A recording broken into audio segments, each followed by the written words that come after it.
We are now going to Yep. be moving over to the world of R&B with Marvin Gaye, but Matt, go ahead and run the numbers, and I think Josh takes us on this one. Okay. Marvin Gaye's "Here My Dear" comes in at number 421 in the 1970s on Best Ever Albums, number 41 in 1978, number 2095 of all time. It's Marvin Gaye's third highest rated album on Best Ever Albums, behind What's Going On and Let's Get It On, two albums that we've already talked about. And it also made Rolling Stone's list just barely at number 493.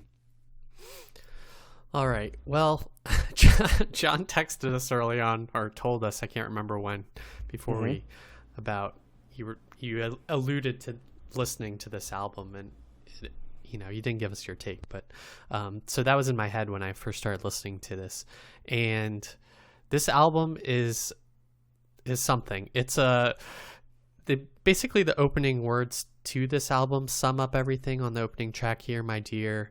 It's basically an album that he is somewhat forced to make, and is about his divorce, and basically all of his thoughts on his then or ex-wife at the time, and directly singing to her at times. And there's no subtext to this album. It's all text.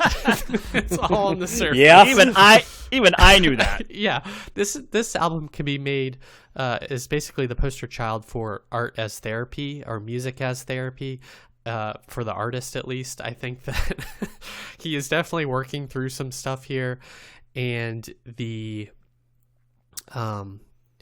he goes through a range of emotions from song to song. He's angry, he's sad, he is reminiscing, he's nostalgic times, he's questioning, what's going on with my life, or what happened to our marriage. The song titles themselves are often talk about what the song is, like "When Did You Stop Loving Me," for example. It's right there. What the song is about. And he has some funny lyrics as well, like on "Is That Enough? Why do I have to pay attorney fees?" and things like that. Well, then he says, "What, this is just a joke I need to smoke." Yeah. Or something. Yeah. Oh, yeah. In "Time to Get Together," he talks about, explicitly doing cocaine, and so he's, you can leave it, but it's going to cost you, which is a song, "You've won the battle, but daddy's going to win the war." So you've got, all tongue-in-cheek things there, but I think he's serious when he's saying them. And then underlying all of this other stuff is kind of the R&B music, which is really solid. And the more we've listened to R&B, the more I find that he does have kind of a distinct style within R&B. I can kind of hear the music and know it's Marvin Gaye, if that makes sense to you guys. And that carries through here, and the music is solid. There's I think there's synth or like electric piano or something on here that does the interesting like wah-wah sounds, and almost like that funk sound as well. But it was hard to pay attention to that when usually I can pay attention to the music and not the lyrics, but this time it was like the reverse, where all I could pay attention to was the lyrics and not the music. So it was interesting. I don't say I would love this album.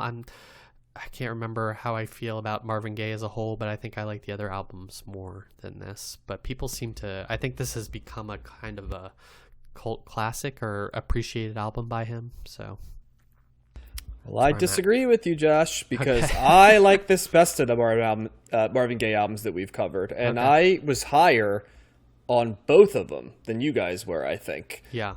To me, this is the best marriage of Marvin Gaye's smooth singing voice and soulfulness with what I'm beginning to recognize is the fact that he writes very forthright lyrics. And I'm not just talking I'm talking like not just forthright lyrics, but he writes very specific lyrics. Yes. And so I'll give you an example. Like, instead of just using symbolism, right? Like some people did, or especially like rock artists, using it, or writing in general terms, like, you know, like baby, I need your lovin', you know, I saw, you know, stuff like that, right? He writes about like exact things that happen where you're like, okay, he is speaking about an exact thing that he did, Right. not necessarily universal, although if you went through a divorce, right, I'm sure, or lost or had resentment, I'm sure there's a lot, and even you know what I mean, not having that experience, there's universal themes and ideas and feelings you can get from this album because it's a very emotional album, right?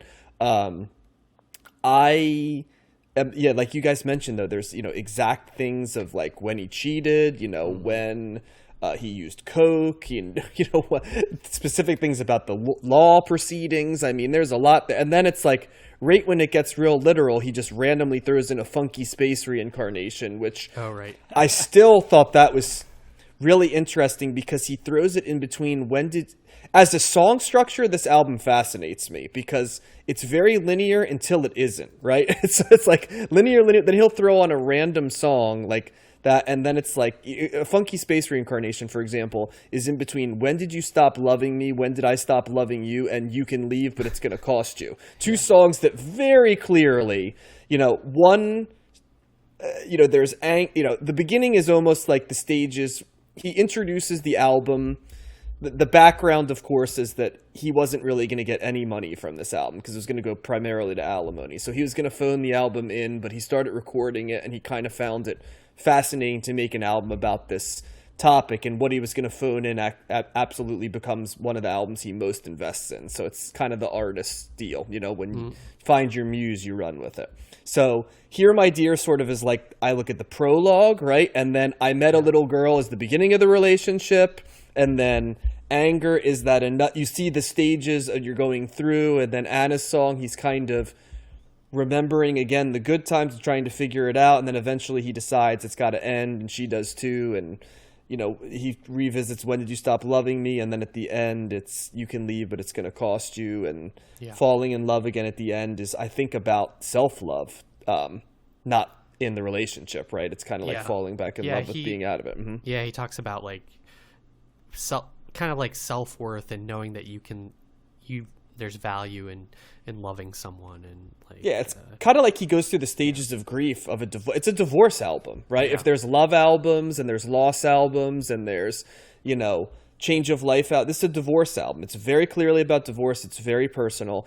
I love Marvin Gaye's voice works perfectly for this material, and then when you throw in that it's his own story, it holds a added weight to it that's really remarkable. I think more so than any album we've covered, even more than What's Going On, which has the rep for it, I just feel like this album distills the essence of what Marvin Gaye is at his best. Musically, it doesn't reinvent the wheel. The compositions are a little bit of, you know, the Motown feel mixed with a little bit of that 70s soul. As Josh mentioned, you know, the more we listen, the more you realize sort of the Marvin Gaye sound, which is building to these crescendos of music and going back and forth between passion and sort of almost like a seductive voice, you know what I mean? Lower register along the way. Yeah, I really like this album. I liked it lyrically. I liked how nakedly vulnerable it is.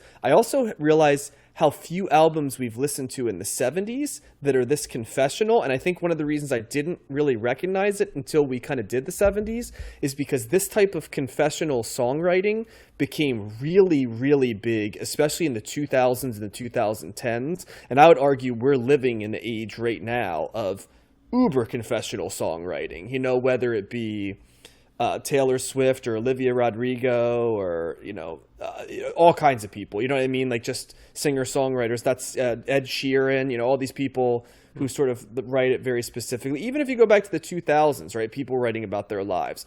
If you notice, guys, outside of Joni Mitchell, really, how many people were writing this specifically about things in their life that we've covered? Like specific examples.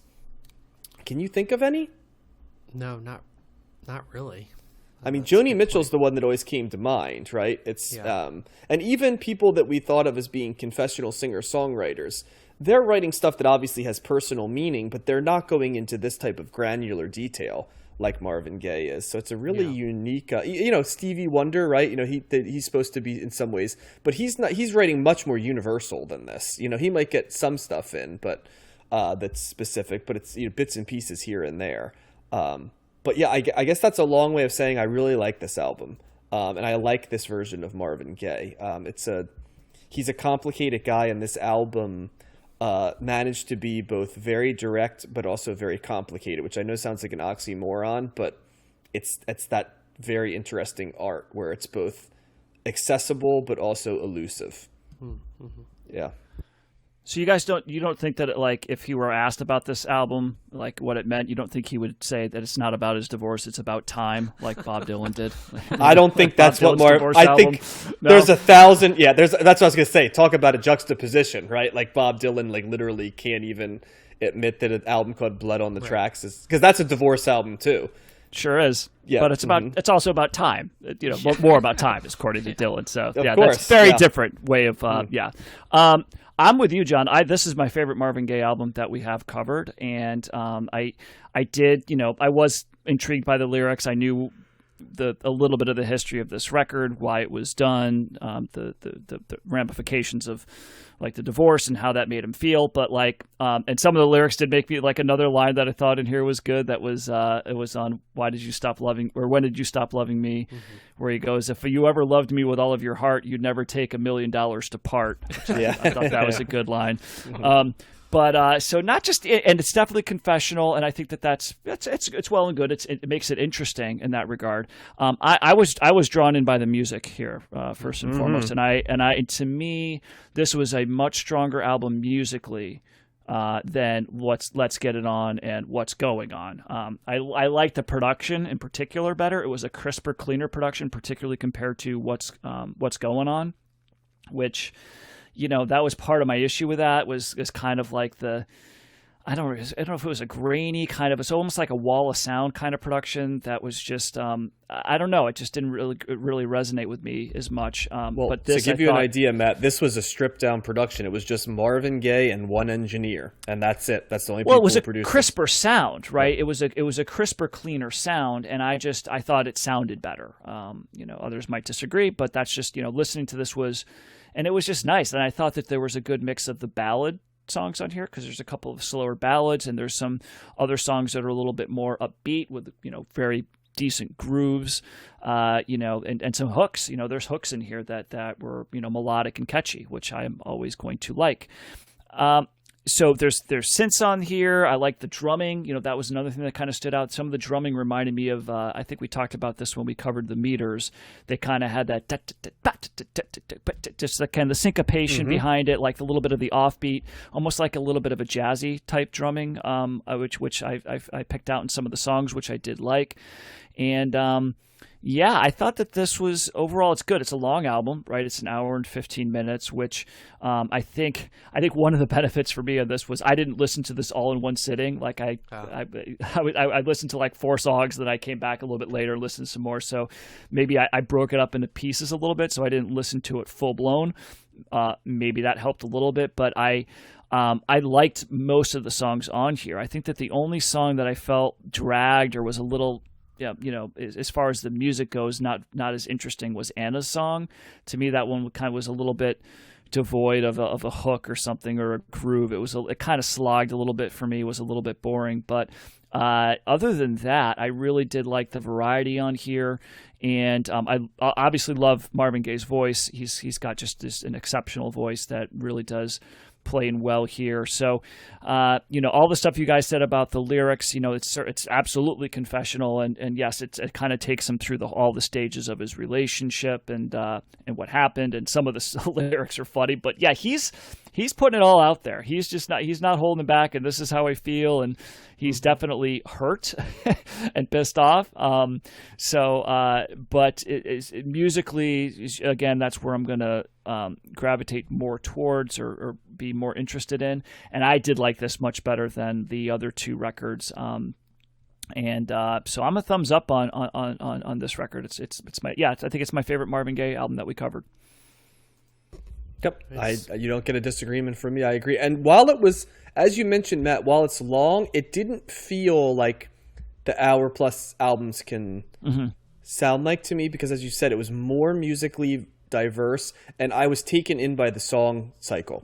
I really was. I immediately embraced it as for what it is, you know what I mean? Like following it. And I always find that I get very interested in song cycles, for better or worse. You know, some of them, especially when we were in the 60s, right? There were a lot of albums that were song cycles that were like, what is this even about? You know what I mean? It seems too complex for its own good. I appreciated the fact that this was a song cycle that completely made sense to me, and everything was there. It wasn't trying to be overly clever. It was just there to get across emotion, you know? Yeah. And the other thing too that's kind of interesting that adds to it's not just a divorce album. It's a divorce album with the purpose of paying off the, you know, the alimony, which is the title of the album is right there, you know. It's like, this is, you know, the Clash did Sandinista to get out of their recording contract. You know, Marvin Gaye did this to get, you know, to pay those.